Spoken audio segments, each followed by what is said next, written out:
The last patient I refused to see walked out of my office on a Tuesday in March, and I never saw their face clearly because they were already crying behind their hands before they reached the door. Before we continue, if you'd like to join me for more stories like this, feel free to subscribe. I share a new one every day. And if you don't mind, leave a comment and tell me where you're listening from and what time it is for you right now. I love seeing how far these stories travel. That was 15 years ago. I'm 68 now, retired for 3 years, and I still hear the sound of their footsteps on the linoleum, the shuffle rush of someone trying to hold themselves together while disintegrating. I'd like to tell you that memory has faded, that the years have softened it into abstraction. But memory doesn't work that way. It works like a stone in your shoe. The longer you walk, the more it becomes part of your gait, until you forget what walking without pain felt like.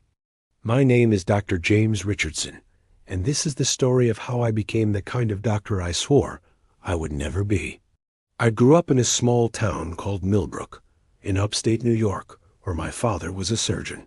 Not the warm, accessible kind you see in movies. The real kind. The kind who came home late, ate dinner alone at the kitchen counter, and whose hands bore the permanent stain of medical responsibility. He had this peculiar habit of washing his hands long after the actual washing was done, sometimes standing at the sink for 5-6 minutes after surgery, long after the visible blood was gone. My mother would watch him do this and say nothing. She understood. You couldn't unsee what he'd seen. You couldn't unfeel the weight of a life in your hands that didn't make it. He never talked about his work at dinner. Never. My mother asked once, when I was about 10, just a casual question about his day, and he looked at her like she'd asked him to describe his own autopsy. After that, dinner conversation was about safe things: weather, school, the garden.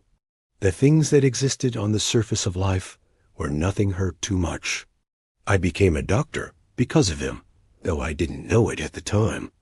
I thought it was my own choice. I was 17, senior year of high school, and I remember sitting in the college counselor's office, and she asked me what I wanted to do with my life. I said, I want to help people.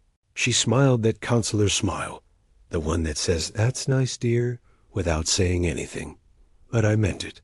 I genuinely meant it. I wanted to be different from my father. I wanted to be the kind of doctor who made people feel better, not just physically, but emotionally. The kind who talked to patients like they were human beings. The kind who saw the person inside the hospital gown. I don't know when the mask started. That's the thing about slow transformations. You never catch the exact moment. You just wake up one day and you don't recognize yourself.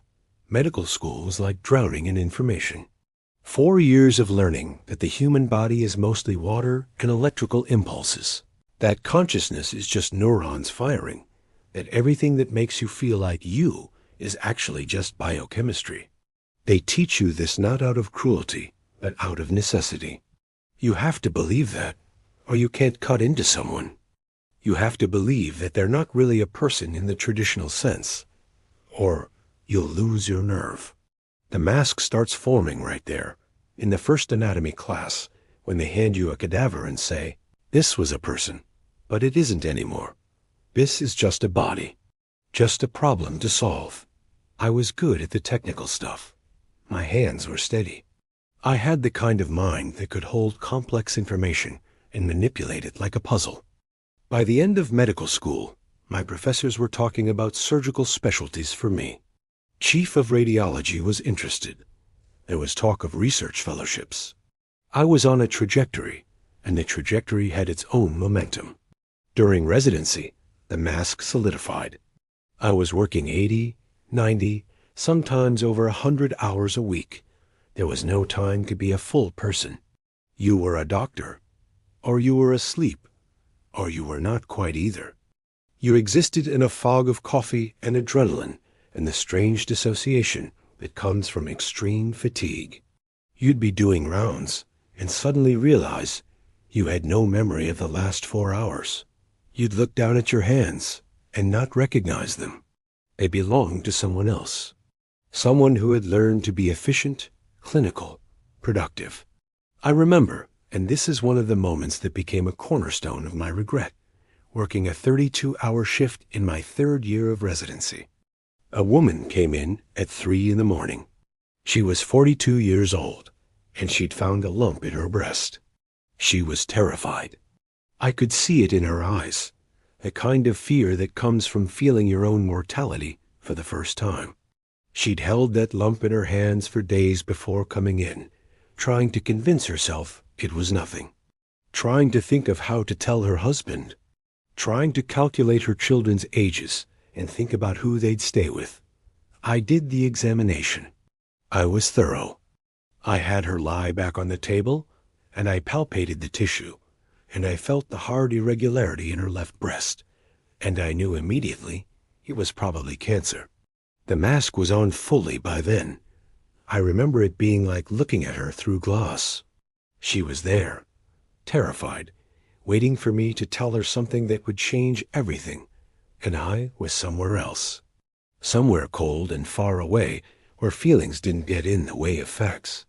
I told her it needed to be biopsied. I was professional. I was efficient. I didn't touch her arm or make eye contact any longer than necessary. I gave her 3 names of oncologists and told her to schedule an appointment.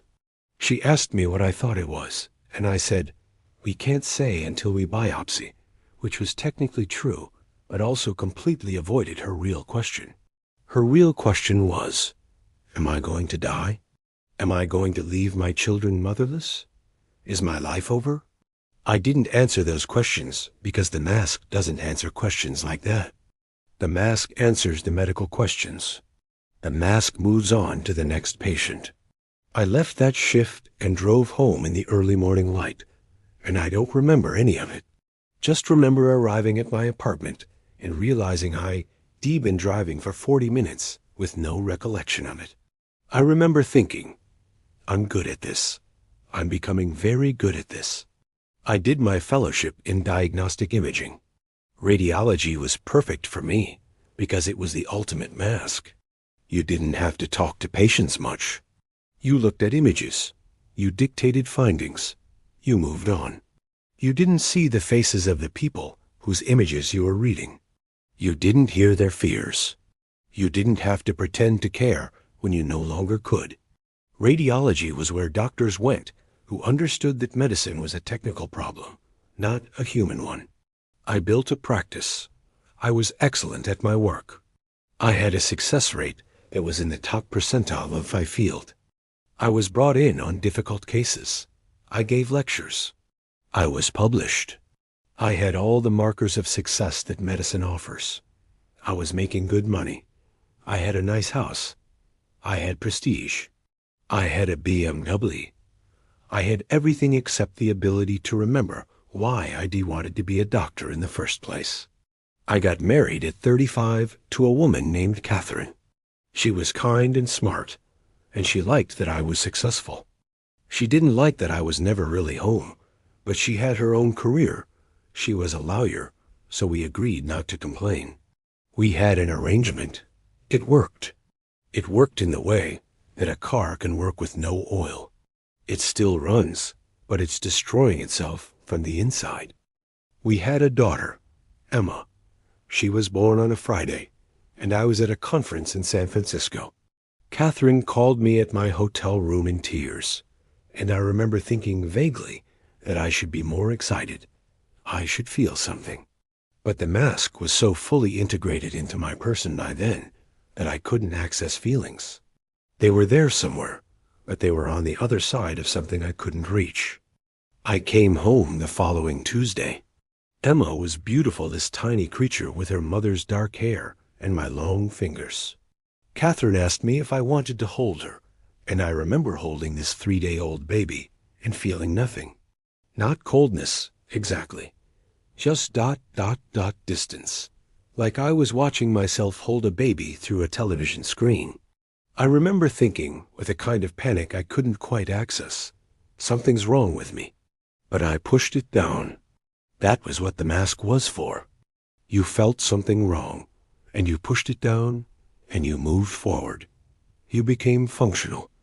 You became professional. You became the kind of person who could hold a newborn daughter and feel only the clinical recognition of her as a small human with specific medical needs and parameters. Emma grew up with a father who was technically present. I attended her school plays. I went to her soccer games. I helped with her homework. But I was always there in the way that a photograph is present. Two-dimensional. Unable to touch back. She could sense it. I think kids are sensitive to that kind of thing. There was a wariness in how she interacted with me, even when she was young. She'd reach for me, and I'd pick her up. And she'd sit in my arms in a way that suggested she was biding her time until she could get down. By the time she was 10, she didn't really reach for me anymore. Catherine noticed.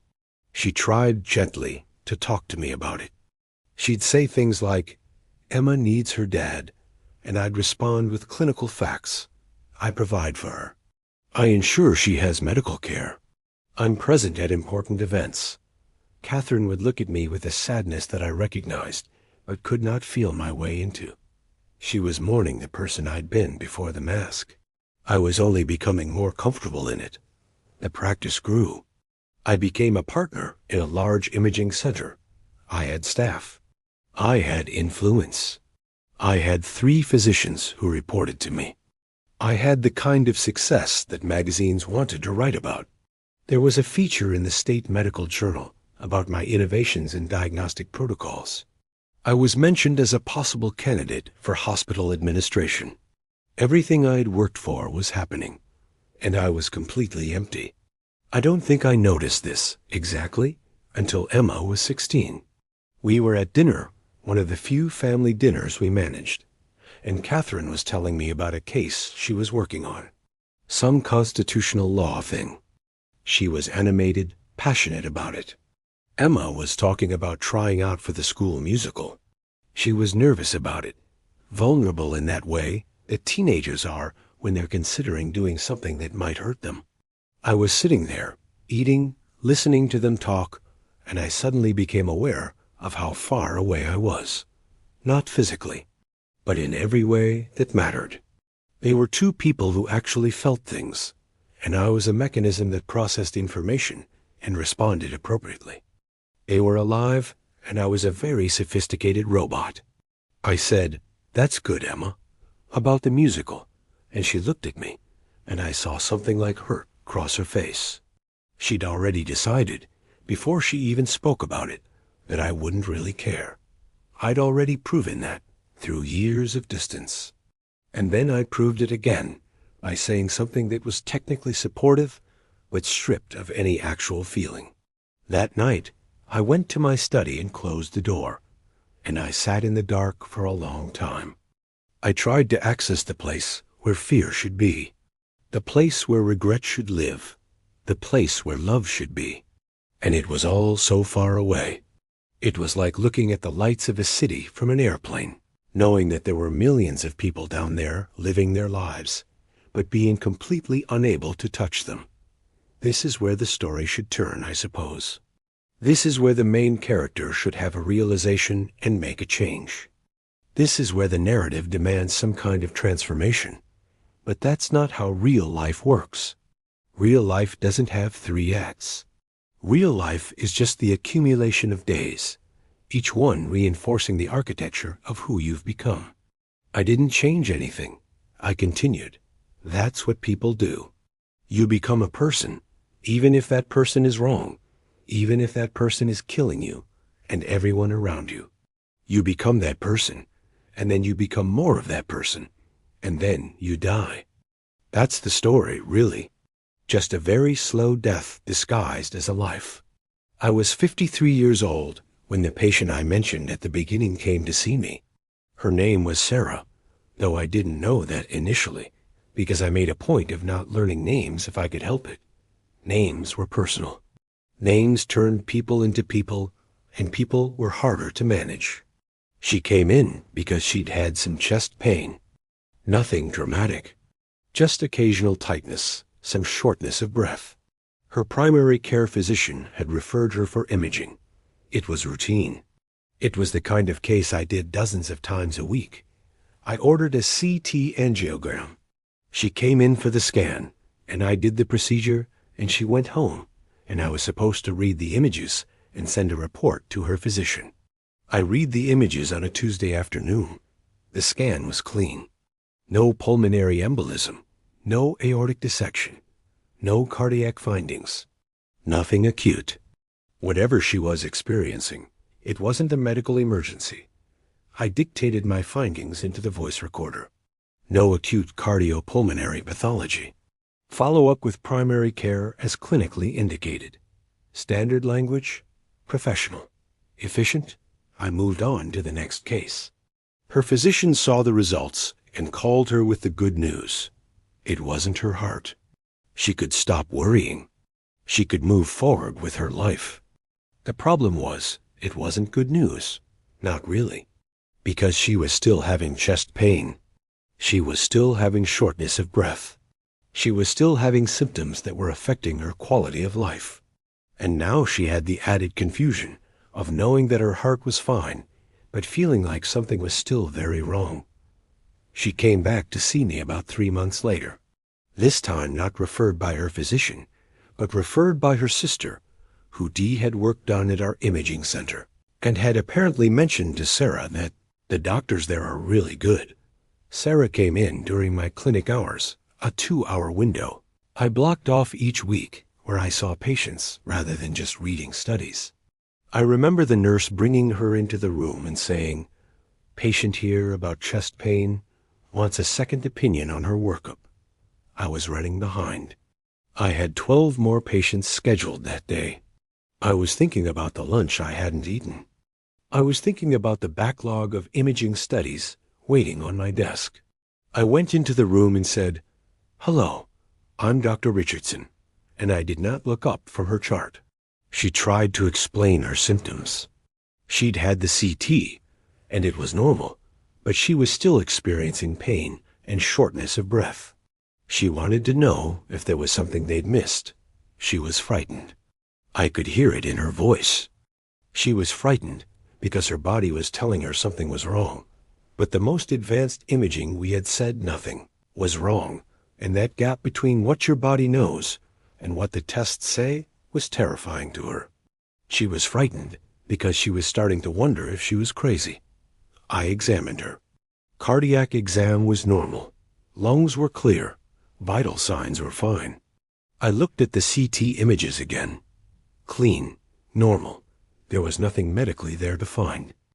And that's when the mask spoke, and I listened, and I said something that I have regretted for 15 years.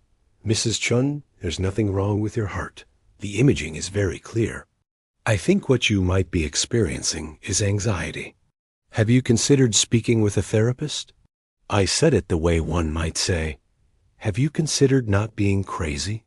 I said it with the clinical tone of someone discussing a non-serious diagnosis. I said it with the subtext that her suffering was not real, or at least not real in the way that real suffering is.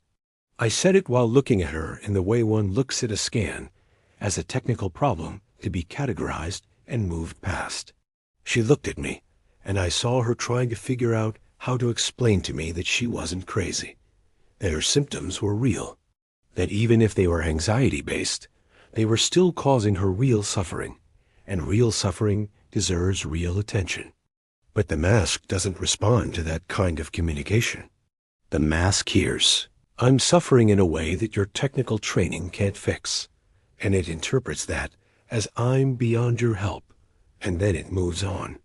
Because the mask is built for problems that have solutions. And suffering that doesn't have a technical solution is not a problem the mask knows how to hold. I told her to follow up with her primary care physician. I told her we'd done all the imaging that was needed. I essentially told her that I was done with her, and she should be done with me. And she left, and I saw the next patient, and the next patient, and the next patient, because that's what I did. That's what the mask did. But something happened that I didn't expect. Somewhere in the architecture of my dissociation, a crack appeared. I went home that night, and Catherine was cooking dinner. Emma was in her room, doing homework or not doing homework, existing in the way that 16-year-olds exist. It was an ordinary evening in our ordinary life. Nothing had changed, but something had cracked. I went to my study and closed the door, and I thought about that woman. Sarah Chun. That was her name. I made myself remember it. Sarah Chun was 51 years old, and she was suffering. And I had essentially told her to leave because her suffering was not the kind I knew how to solve. And I realized I'd been doing that for years. Decades even. That moment was just where I noticed it. That moment was just where the mask slipped enough that I could see what was underneath. I got up from my desk and went to the hallway and called out to Emma. She came downstairs, and I said, "Do you want to talk?" She looked surprised, suspicious. She said, "About what?" And I realized I had no idea. I wanted to talk to her, but I didn't know how. The mask had been on for so long that I didn't remember the language you use to actually connect with another human being. She said, "It's okay, Dad. I'm fine," in that way that teenagers have of protecting adults from their own failures. And I let her go because I was too tired and too broken to push further. That night, I lay in bed next to Catherine, and she asked me if I was okay. She said I seemed different, and I wanted to tell her. I wanted to say, I've been wearing a mask for so long that I am not sure there's a face underneath anymore. I wanted to say, I love you and our daughter, but I think I've loved you the way a camera loves things, by capturing them, but never actually touching them. I wanted to say, help me remember what I was like before I became this. But the mask was still mostly on, and so what I said was, I'm fine, just tired. Maybe I'm working too much. And she nodded, and she rolled over, and we lay in bed not touching, which is exactly how we'd been lying for years.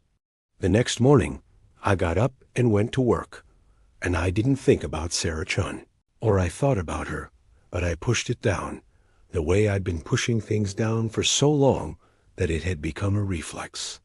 I buried it in the backlog of cases. I buried it under the weight of my own importance and success. I didn't think about her at all, really, until about a month later. Her primary care physician called me. He was angry.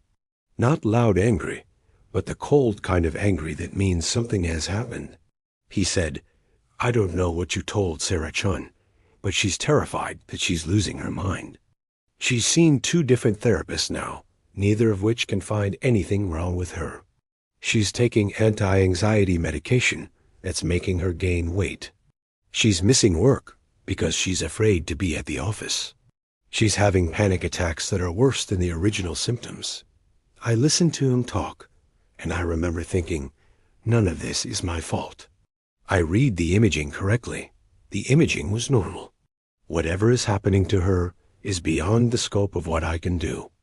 He said, I'm going to refer her to cardiology. Maybe they can actually help her. I said, that's probably a good idea. And then he hung up, and I moved on to the next thing. But the crack in the mask was getting bigger. I started thinking about patients I'd seen over the years. Not thinking about them with feelings, exactly. I wasn't capable of that.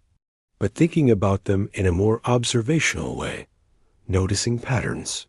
Noticing the people who'd been sent to me as a last resort, who were convinced something was wrong with them, and I told them it wasn't, and then they'd gone away confused.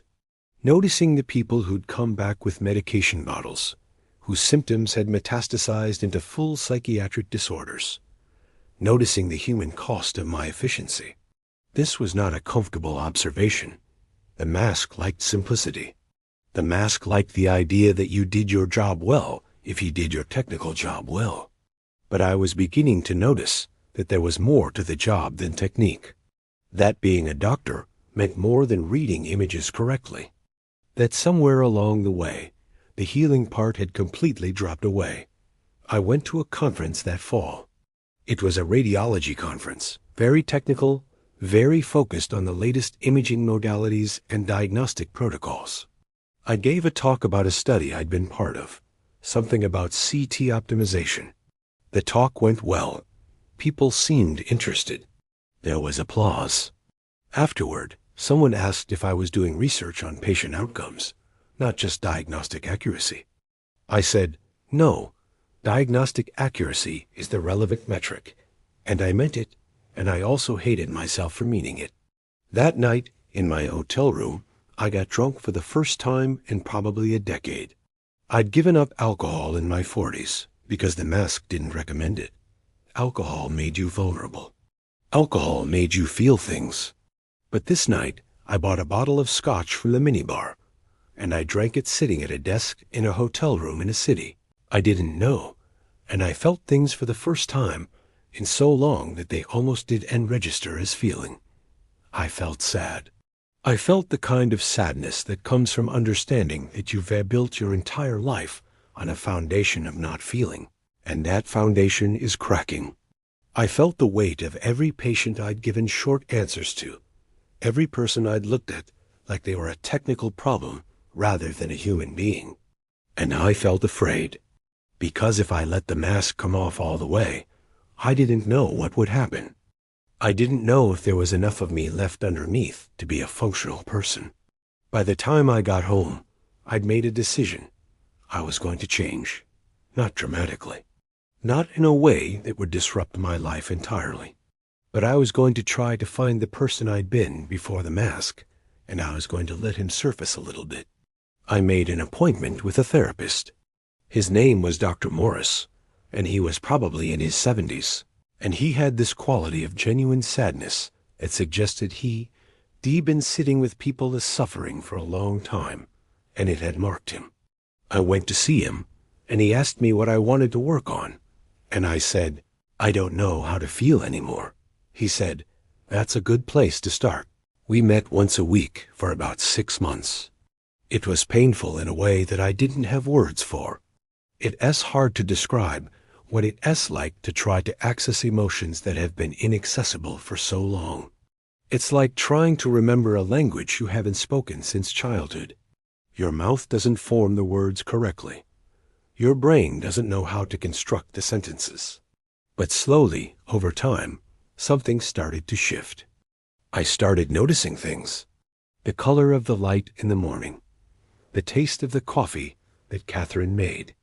The sound of Emma practicing violin in the room above my study. For so long, these things had been part of my environment in the way that air is part of your environment present, but unnoticed. Now they started to feel present in a way that registered. I talked to Dr. Morris about Sarah Chun one day. Not in clinical terms, but in human terms. I said, I saw this woman, and I don't think I actually saw her. I think I saw a technical problem that I couldn't solve, and so I dismissed her. And I think she went through a lot of suffering because of that. And I don't know if there's a way to fix that. Dr. Morris said, did you help cause her suffering? I said, I don't know. Maybe. Probably not directly. But I didn't help, and I could have. He said, do you want to try now? I don't know why I did this, because it was not the kind of thing I did. It was not professional. It was not in the scope of my practice. But I looked up Sarah Chun's file, and I called her primary care physician, and I asked if I could contact her. He was surprised. He gave me her number. I called her one evening. She answered on the third ring, and I said, Miss Chun, this is Dr. Richardson. We saw you for imaging several months ago. I was wondering if you might be open to talking with me about your case. There was a silence, and I think she was trying to figure out if this was a good thing or a bad thing. Finally, she said, okay. I said, not today. I was thinking maybe I could see you in my office. Not for more imaging. Just to talk. She said, I've talked to a lot of people, Dr. Richardson. I don't know if more talking will help. I said, I think I may have done you a disservice. I think I may have missed something about your symptoms that wasn't on the imaging. I'd like to try to listen better. She came in the following week. She sat across from me in my office, and I did something I hadn't done in decades. I listened. Not while checking my email. Not while thinking about the next patient. I actually listened. She told me about her symptoms again. About the chest pain. About the shortness of breath. About how it started about 8 months ago, and it had been getting gradually worse. About how she'd been under a lot of stress. About how her daughter had been sick, and she'd been worried, and then her mother had been diagnosed with dementia, and she'd been appointed as her health proxy, and there was so much responsibility and so much fear. She'd been carrying so much, and then one day she'd felt a tightness in her chest, and she'd thought, this is it. This is the heart attack that kills me. This is the thing I've been afraid of. I asked her questions, real questions. Not diagnostic questions, but human questions. When did the symptoms start relative to when her mother was diagnosed? How was she sleeping? Was she experiencing panic? Did she have a history of anxiety? She opened up as I asked these questions. She told me about the panic, about how she'd been having panic attacks, not just anxiety, but actual physical, terrifying panic attacks where her heart would race, and she felt like she couldn't breathe, and she was absolutely convinced she was dying. I said, I think what I missed when you came to see me was that all of this context. I saw imaging that was normal, and I stopped looking. But imaging can be very normal, even when someone is having a legitimate medical experience. Your panic is real. Your fear is real. Your symptoms are real. They're just not caused by the thing you were afraid of. And I think I made you feel like they were not real, or like they were not worth paying attention to, and I'm sorry for that. She cried. She sat there in my office and cried, and I sat across from her, and I didn't look away. I didn't feel the distance that I usually felt. I felt close to her. I felt like I was actually present in the room with another human being who was suffering, and my presence mattered. After about a month of seeing her regularly, just talking, her symptoms began to improve. Not because she was just anxious, and I'd magically validated her, but because she'd been living with undiagnosed and untreated panic disorder. She'd been trying to white-knuckle her way through it alone, and when she finally had someone take her symptoms seriously, when she finally had someone actually listen, something shifted. She went to a psychiatrist that I recommended. She started therapy specifically for panic disorder. She started medication. And slowly, over time, she got better. One day, about 6 months later, she came to see me, and she said, I wanted to thank you. I know I blamed you for a lot of this, for not taking me seriously at first. I was angry for a while. But I think if you hadn't missed it the way you did, I might never have had to really confront what was happening. I might have just kept cycling through medical tests forever, trying to find a physical explanation for something that was happening in my mind. And I don't know if that's true, but it's how I'm looking at it now. I'm grateful for the help you gave me after. I accepted her thanks, but inside I was thinking, I shouldn't have needed that second chance. I shouldn't have needed 6 months of therapy to learn how to actually see a patient. I should have seen her the first time. But I was beginning to learn that regret, real regret, is not something that goes away. It's something you learn to live with. It's something that marks you, the way a scar marks skin. It's a reminder. And if you're smart, you use it to become different. After Sarah Chun, things shifted, not dramatically. I still had the mask. I was still a busy radiologist with limited time and high caseloads. But I started trying to see patients as people rather than as technical problems. It was hard. It's still hard. But I started trying. I started spending a bit more time with each image, thinking about the person behind it. I started dictating reports that included a bit more context, a bit more care. I started asking colleagues if they'd ever missed something important, and I listened to their stories without dismissing them. I left the practice I was at. It was successful, but it was successful in a way that was built on efficiency and volume, not on care. I went to work for a hospital system that was smaller and allowed for more patient interaction. I actually took a pay cut to do it. Catherine was surprised. She said, "Are you having a midlife crisis?" And I said, "I think I've been having a quarter-life crisis that I just finally noticed." And we both laughed, which was something we hadn't done together in a very long time. I started spending more time with Emma. She was in her last 2 years of high school. There were only so many years left before she'd be gone, building her own life. I asked her things, real things, not "how was school?" but actual questions about her thoughts and fears and dreams.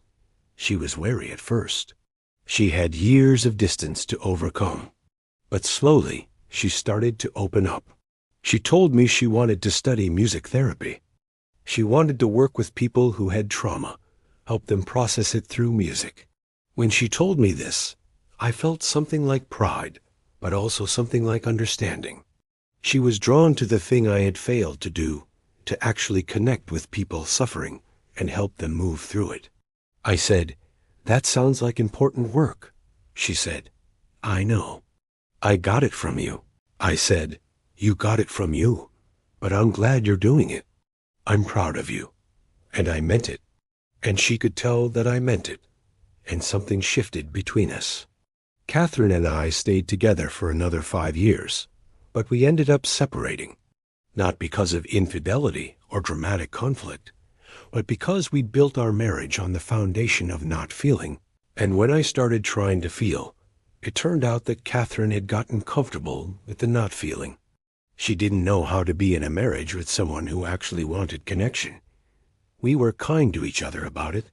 We're still kind to each other. But we weren't meant to figure out how to feel together. I continued working, but differently. I retired at 65, which is relatively early for someone at my career stage. I had colleagues who asked if I was okay, if I was sick, if something had happened. I told them the truth. I wanted to spend some time remembering what it was like to be a person rather than a profession. I've spent the last few years doing a lot of thinking, a lot of remembering, a lot of regret. Because here's the thing about the mask. It doesn't just affect how you treat others. It doesn't just create distance between you and the world. It creates distance between you and yourself. You become someone you don't recognize, and then you spend decades wondering how you got there. I think about all the patients I didn't really see, all the people I looked at with clinical distance instead of human compassion. I was technically correct about most of my diagnosis. My imaging reports were accurate. My technical skill was excellent. But I failed in a more fundamental way. I failed to recognize each person as a person. I treated them as problems to be solved rather than as humans to be helped. I think about Emma and how she grew up with a father who was physically present but emotionally unavailable. How she learned from me that love was something you could give technically by providing for someone's physical needs without actually being present. How she had to learn to unlearn that. I think about Catherine and how she was married to someone for 25 years and in many ways didn't really know them. How the divorce, while kind and mutual, was still painful because it was a recognition that we missed our chance to actually build something real together. I think about Sarah-chan and about the privilege I had to be part of her recovery. And I think about how many other Sarahs there were that I never got the chance to help because I was too far away behind my mask. The thing that's strange about regret is that it doesn't actually change anything. You can feel it. You can carry it. You can let it mark you. But it doesn't undo what was done. It doesn't bring back time that was wasted. It doesn't restore relationships that atrophied from distance. But it can do something else. It can teach you. It can humble you.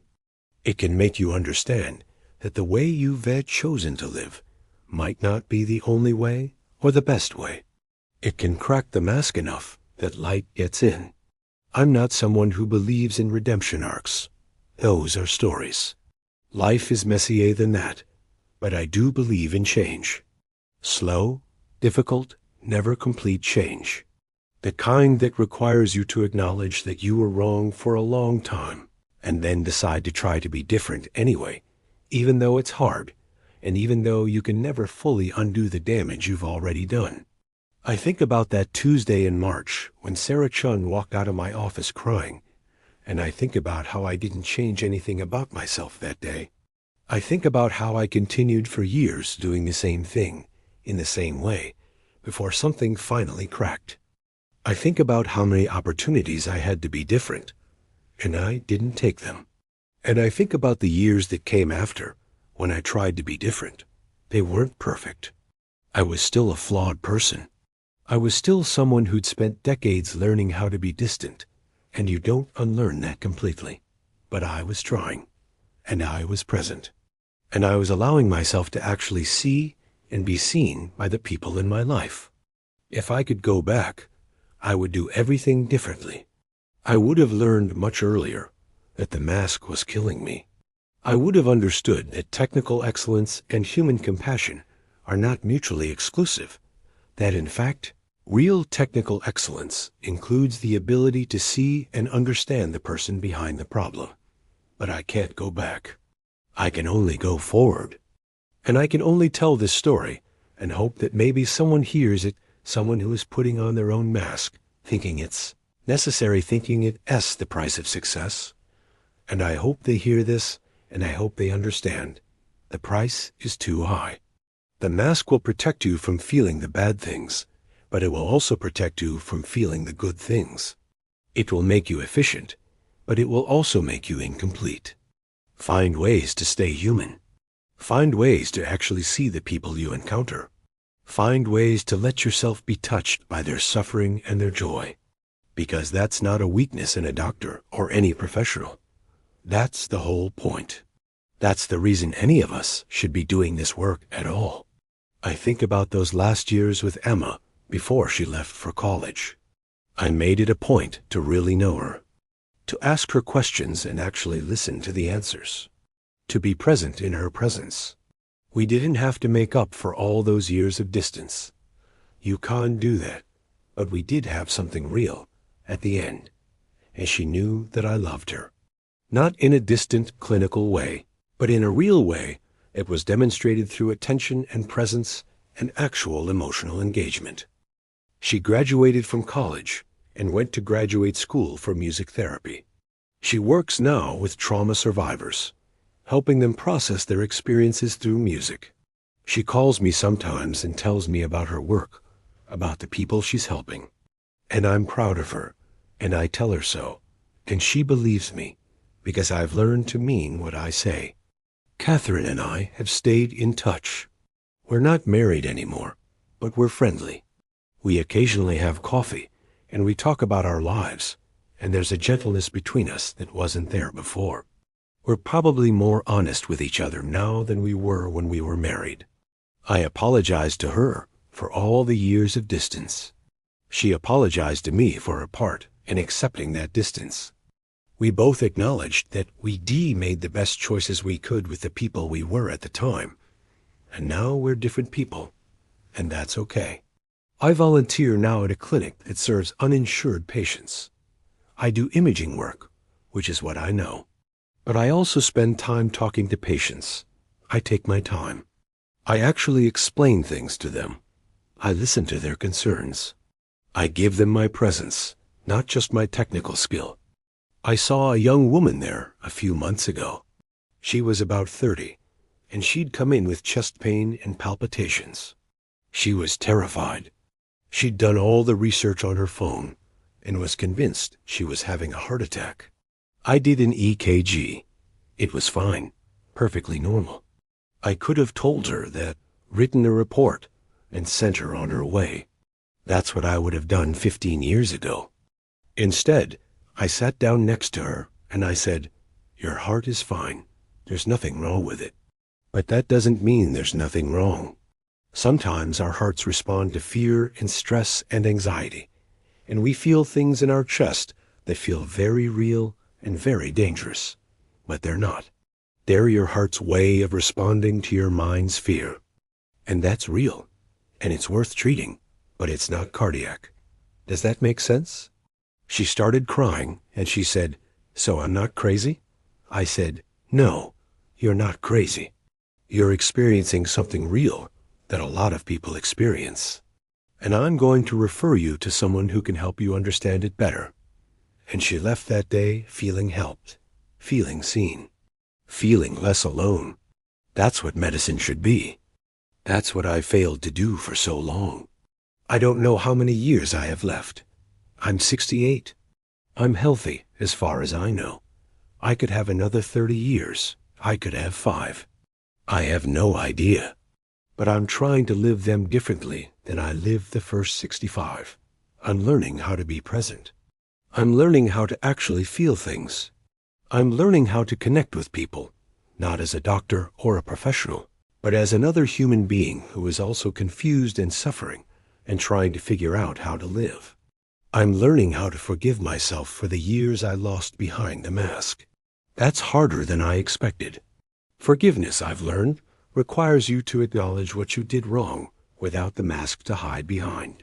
It requires you to feel the full weight of your failures and then choose to move forward anyway.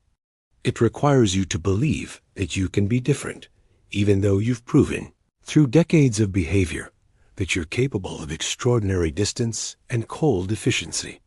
But I'm trying. I think about that woman Sarah Chun sometimes. I hope she's doing well. I hope her panic attacks have stayed in remission. I hope she's learned to trust her body again, or at least to understand it better. I gave her my phone number years ago and told her she could reach out if she ever needed to. She never has, and I think that's a good sign. It means she's moved on. It means that encounter with me, when I finally started to be present, was enough to help her turn a corner. It doesn't undo the harm I did initially, but it's something. I hope someone reads this story and it changes them. I hope someone who is building their own mask reads this and thinks, maybe I don't need to do this. Maybe I can find another way to be successful that doesn't require me to become a stranger to myself and everyone I love. Because that's the real tragedy. That's the thing I wish I could tell my younger self, the one who is getting ready to go to medical school, who is ready to put on the mask. The tragedy is not that you can't succeed without the mask. You can. You absolutely can. The tragedy is that you can convince yourself that you need it, and you can live an entire life behind it, and you can accomplish all the external markers of success, and you can still feel empty. You can still feel like you're watching your own life from outside, never quite touching it. Don't let that be you. Whatever you do, whatever career you choose, whatever path you go down, find a way to stay human. Find a way to keep feeling. Find a way to be present with the people in your life, even when it's hard, even when it's uncomfortable, even when it would be easier to just keep the mask on and keep moving forward. Because the mask will protect you from pain, yes, but it will also protect you from joy. It will protect you from connection. It will protect you from actually living. And that's a price that's too high to pay. This is the story of a doctor who learned that lesson too late. But it's never completely too late. Even at 68, even after decades behind the mask, I'm still learning how to be human. I'm still learning how to feel and connect and be present. It's harder now than it would have been if I'd started earlier, but it's possible. And that matters. I think that's the real regret that I carry, more than any specific patient or any specific moment. The regret is that I wasted so much time, that I made myself small and distant for so long, that I had the chance to be different, and I didn't, for years and years and years. But I'm trying now, and that has to be enough. There are other stories I haven't told yet, other moments that have shaped who I am and who I'm trying to become. And I think it's important to tell them, because they show that the journey from the mask to authenticity is not linear. It's not a single moment of revelation followed by steady improvement. It's messy and complicated and filled with setbacks and small victories and long periods where nothing seems to change. After I started working at the hospital clinic, I thought things would be different immediately. I thought that once I'd recognized the problem, once I decided to change, the change would just happen. But that's not how it works. The mask doesn't come off all at once. It comes off in pieces, and sometimes those pieces fight their way back on. I remember a particular incident about 3 years into my work at the clinic. It was a Tuesday afternoon. I seemed to have a lot of important moments on Tuesdays, which might be significant or might be coincidental. A patient came in named Marcus. He was a 62-year-old man who'd come in complaining of back pain and shortness of breath. He'd been in construction his whole life, and his back had been giving him problems for years. He was worried this might be something cardiac. I was running behind that day. I had double-booked myself because I'd been trying to see more patients, trying to be more available to the community clinic. I was tired. I'd been up late the night before reviewing some old cases from years ago when I was working at the private imaging center, and remembering how many people I'd dismissed, how many times I'd used clinical language to avoid actual engagement. So when Marcus came in, I was already at a low reserve. The mask was starting to creep back on. I could feel it happening. That old familiar distance was beginning to feel comfortable again. I did an EKG. It was normal. I ordered a chest X-ray. It was normal. I examined his back, and it was clearly just mechanical pain. Muscular, probably degenerative disc disease, which at his age and with his work history was completely expected. I was about to discharge him when he asked me, almost sheepishly, like he was bothering me, "Doctor, do you think I'm going to die soon?" But I was tired, and the mask was already sliding back into place, and so what I said was, "Your cardiac workup is normal." I said it in a way that clearly communicated, "This is a non-serious problem, and I'm done with you now." He left, and I saw the next patient and the next patient, and I didn't think about Marcus again until about 6 weeks later. He'd been admitted to the hospital, and they'd found that he had significant coronary artery disease. He'd required a stent. And in retrospect, looking back at his EKG, there were actually some subtle findings that suggested he might have had some ischemic changes. The physician said, "I'm not blaming you. The EKG was borderline.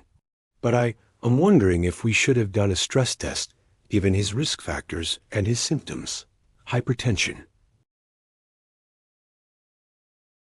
But it wasn't. His chest pain was real. It was cardiac. And I'd missed it because I wasn't really there. I wasn't really present enough to actually think about the whole picture. I called Marcus myself. He was home by then, recovering. He was angry. Justifiably angry. He said, "I knew something was wrong. I could feel it. But you told me I was fine. So I went home and I went about my life like I was fine. And then I had a heart attack. I could have died." I said, "I'm sorry. You're right. I should have done more. I should have taken your questions seriously. I should have explored your risk factors more carefully." He said, "Why are you telling me this now? Now that I've had a heart attack? Now that I've spent 3 nights in the hospital thinking I was going to die?" I had no good answer for that. He hung up, and I sat in my office, and I felt the full weight of that moment. That was a mistake I couldn't undo. That was a patient who had suffered actual harm because I wasn't present. I went to see Dr. Morris again. I'd been seeing him sporadically after I'd stopped formal therapy, just checking in, occasionally when I was struggling. But then this happened, and I realized that the mask is still there. It's just hiding deeper now. Dr. Morris listened, and then he said something I've never forgotten.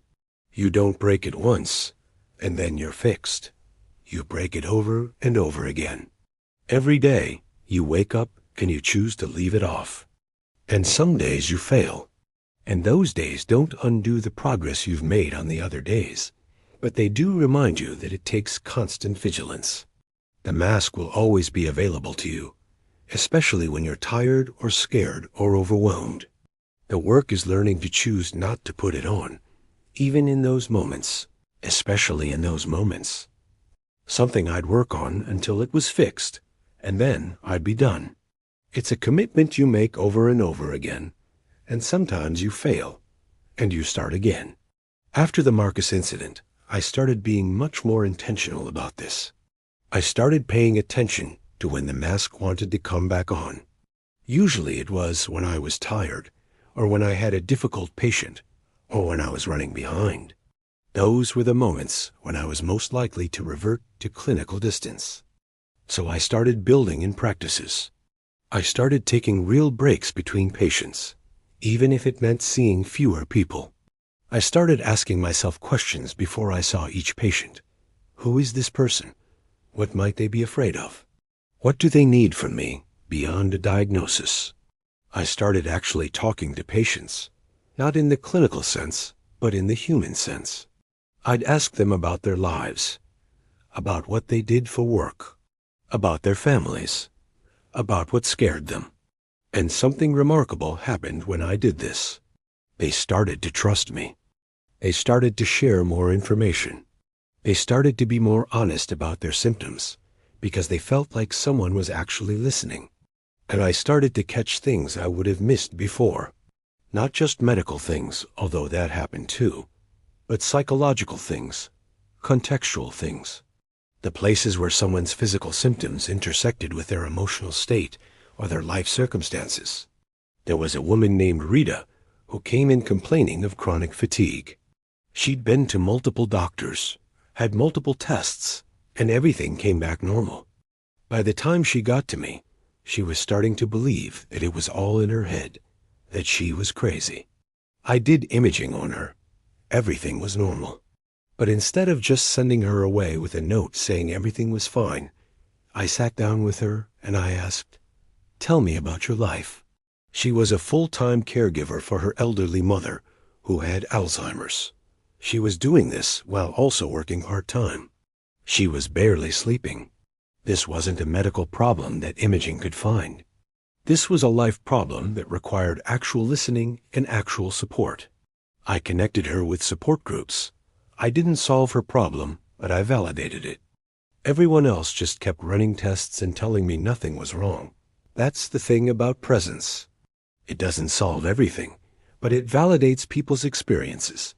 I started thinking more and more about what had happened at the big imaging center before I left, where people came in scared and confused, and they left still scared and confused, but with a report that said normal or abnormal, and very little understanding of what that actually meant for their lives. I thought about talking to my former partners about this, about suggesting that they change their practice model, but I knew how that would go. I knew because I'd been that person. I would have said that individual attention was a luxury, not a necessity. I would have said that patients shouldn't expect more than what we were providing, and I would have been wrong. But I would have believed I was right. So instead, I just worked at my new clinic, and I tried to be different. And I tried to help one person at a time understand that their symptoms mattered, their fears mattered, their whole selves mattered. Emma finished college and went to graduate school.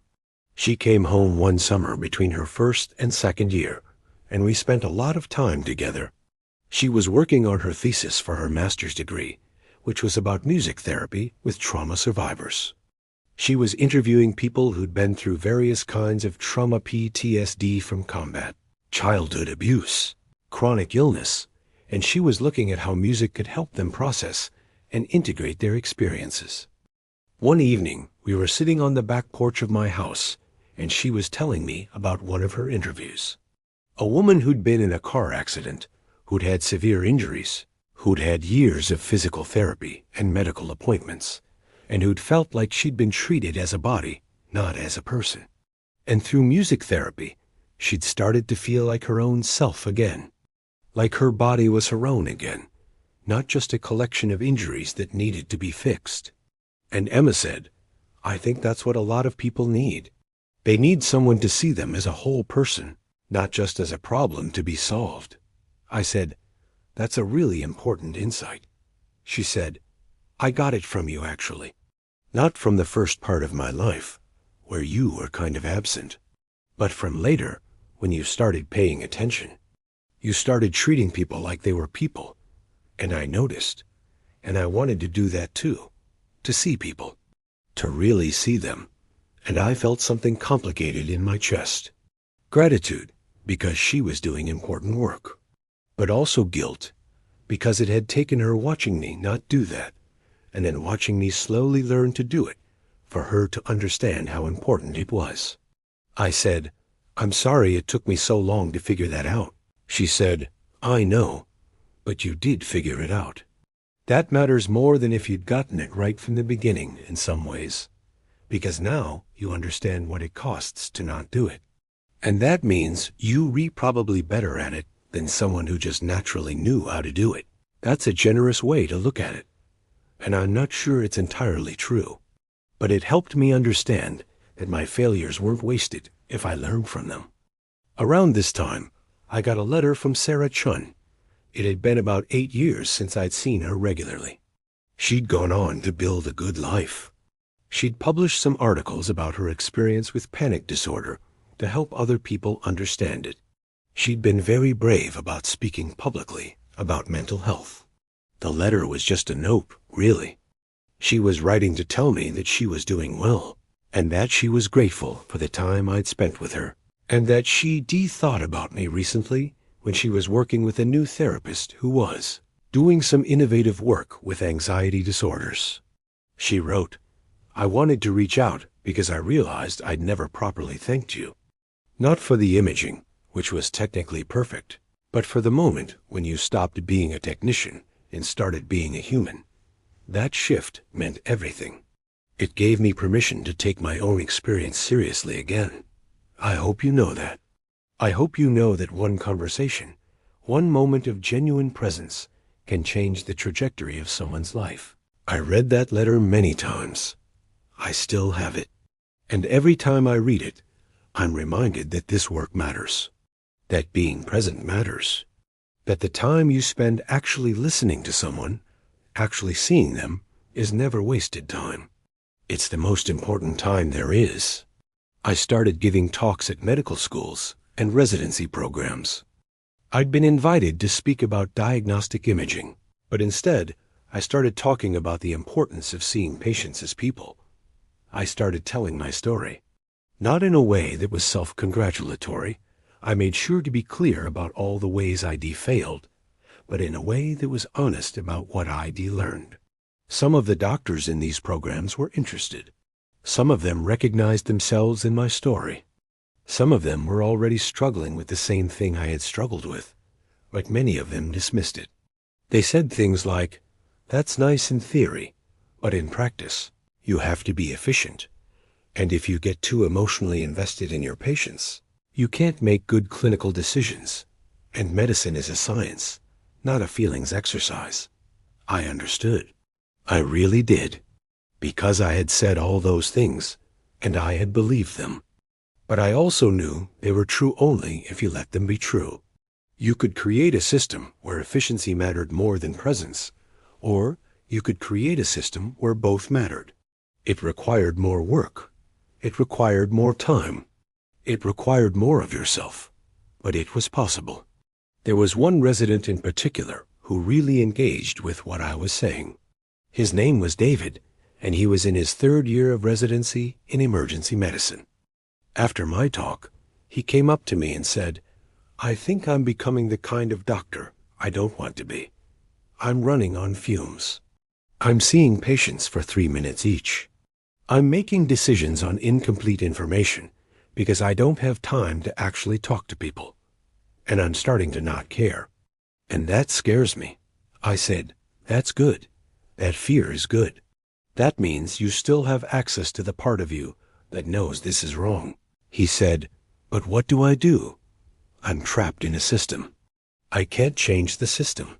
I said, you can't change the whole system maybe, but you can change yourself. You can be the person in the IU who takes 30 seconds more to actually listen to a patient. You can ask one more question. You can make one person feel seen, and you can do that in a system that doesn't reward it. You can be the exception. And then maybe, if you stick with it, you can help build a culture where it becomes the norm. He said, "That sounds exhausting." I said, "It is, but not as exhausting as the alternative. Not as exhausting as spending decades pretending to be someone you're not." I don't know what happened to David. I hope he found a way to stay human in his work.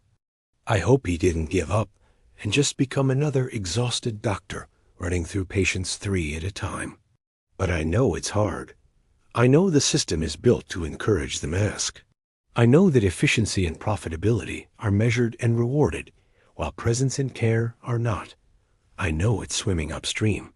But I also know that it's possible, because I did it. And I'm not special. I'm not uniquely equipped to care about people, or to see them as human beings. I'm just someone who, through a combination of luck and failure and therapy and time, finally figured out that the mask was destroying me as much as it was damaging the people I was supposed to be helping. A few years ago, I had an experience that really solidified some of this for me. I was volunteering at the clinic, and a young woman came in. She couldn't have been more than 25. She was visibly anxious. She kept her arms wrapped around herself. She had this quality of someone who'd been hurt and was trying to make herself small so the hurt couldn't find her again. She came in complaining of chest pain and palpitations. It was the same presentation I'd seen hundreds of times. And my first instinct was to go into protocol. Order an EKG. Order some blood work. Check the cardiac enzymes. Reassure her that it was probably anxiety. But something made me pause. Something made me ask, "Before we do any tests, can you tell me what's happening? Not medically, but in your life?" She broke down immediately. She told me that she'd been in an abusive relationship for 2 years. She'd just gotten out of it 3 weeks ago. She was living in a women's shelter. She was trying to figure out how to go back to school and rebuild her life. And 2 days ago, she'd seen her ex-boyfriend at a store, and he'd looked at her, and she'd panicked. And since then, she'd been having constant chest pain and shortness of breath and heart palpitations. I said, "Your body is having a normal response to trauma. What you're experiencing is not cardiac, but it's very real, and it's very understandable. And you need help processing what you've been through." I didn't give her a diagnosis of anxiety. I explained to her what was happening in her nervous system.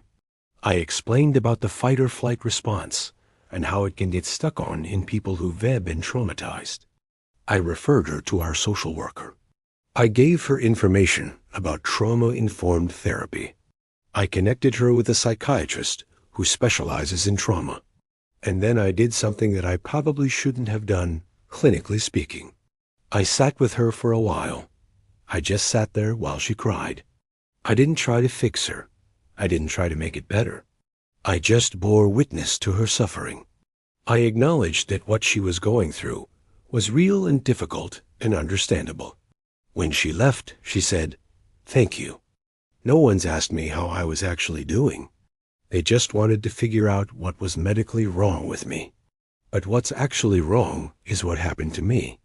And you acknowledge that. That means more than I can say. That's when I really understood what I've been trying to say all these years. Medicine is important. Technical skill is important. Knowing how to diagnose and treat physical problems is important. But without the human element, without the presence, without the acknowledgement that the person in front of you is a complex being with a life and a history, and fears and hopes and trauma, and resilience, medicine is just mechanics. It's just a body being fixed. It's not healing. It's not care. I think about that young woman sometimes, and I hope she's doing well. I hope she was able to process her trauma and rebuild her life. I hope someone, at some point, told her that what happened to her wasn't her fault, that she's brave for leaving, that she's worthy of care and respect. I've been retired now for 3 years. Catherine and I have been separated for almost as long. Emma is doing her doctoral work now, continuing to develop her approach to music therapy. I see her regularly. We have a real relationship now. Not a perfect one, but a real one, built on honesty and presence and actual engagement. I still think about the mistakes I made. I still carry regret about the years I spent behind the mask. I still wish I could go back and be different with some of the people who came through my office, who trusted me to see them and help them, and who I let down because I couldn't see past my own need to be distant and clinical and protected. But I've learned that regret, while painful, can be purposeful. It can be a teacher. It can remind you of what matters. It can be the thing that keeps you trying, even when it's hard, even when the world around you is encouraging you to be efficient and distant and disconnected. I volunteer 3 days a week at the clinic now. I don't do imaging anymore. I do patient care. I see people. I listen to them. I take time with them. I try to be present in a way that I wasn't for so many years. And I tell my story. I tell it to medical students and residents and practicing physicians. I tell it at support groups for people with anxiety disorders. I tell it anywhere people will listen. Because I think it is important for people to understand that the systems we build, whether they be medical systems or corporate systems or academic systems, are designed to create the mask. They're designed to create efficiency at the expense of humanity. And it takes conscious effort, constant effort, to resist that. It takes an ongoing choice to stay human. I think about what I would say to my younger self, the one who was starting medical school, who was so sure he was going to be different from his father. I would say, you will become your father in some ways. You will build walls. You will find ways to protect yourself from the emotional cost of caring about people. You will become someone you don't recognize. And that will happen gradually, and you won't notice it happening. And by the time you do notice, it will feel too late to change. But it won't be too late. It will only feel that way. Change is possible at any stage. Redemption is possible. Not redemption in the sense of erasing what you did, but redemption in the sense of being different going forward. In the sense of taking what you learned from your failures and your mistakes and using it to become someone better, someone more human, someone more present. I would say, don't put on the mask. Don't convince yourself that clinical distance is necessary for good medicine. Don't believe that you have to become a stranger to yourself and everyone you love in order to be successful. There's another way. There's a way to be excellent at what you do while also being fully human. It's harder. It takes more time. It requires you to feel things, but it's possible, and it's worth doing. I would say, the people you encounter as patients, as colleagues, as family members, they're real. They matter. Their suffering matters. Their fears matter. Their hopes matter. And your presence with them matters more than your technical skill. Your technical skill matters, yes, but your presence is what transforms it from mechanics into medicine. Your presence is what transforms it from treatment into healing. I would say, your father wasn't a bad man. He was a man who learned to protect himself in the only way he knew how. He was a man who never figured out that protection has a cost. Don't be that man. Don't protect yourself so much that you disappear. And I would say, it's okay to be scared. It's okay to not know all the answers. It's okay to be human fully, completely human in a profession that often demands you be something else. In fact, your humanity is your greatest asset. Don't bury it. Don't hide it behind clinical language and professional distance. Let it be visible. Let people see that you care. Let people know that you're trying. Let people know that you're human too. There are still days when I feel the weight of the mask. Days when I'm tired or frustrated or overwhelmed, and I can feel the pull to just retreat into clinical distance. To just see the problem and not the person. To just move on to the next thing without really engaging. But now I have awareness. I have practice. I have a community of people therapists and friends and colleagues and family members who remind me what it looks like to be present. I have the example of Sarah Chun and Marcus and all the other patients who've taught me what it means to see someone and really help them. And I have the example of Emma, who watched me behind the mask and then watched me try to take it off, and who decided that seeing people really seeing them was the work she wanted to do with her life. If I did nothing else right, that's something. That's enough. The work continues. The practice of staying human, of being present, of seeing people as whole beings, rather than as problems to be solved, it's ongoing. It's never finished. It's not a destination you reach, and then you're done. It's a direction you walk in. It's a choice you make every day. And some days, you make it better than others. And some days you fail. And on those days when you fail, you just start again the next day. That's the real story.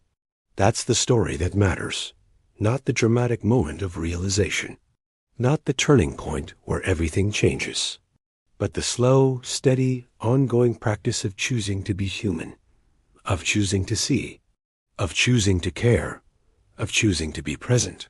This is who I am now. This is who I'm still becoming, and I'm grateful for the chance to keep trying.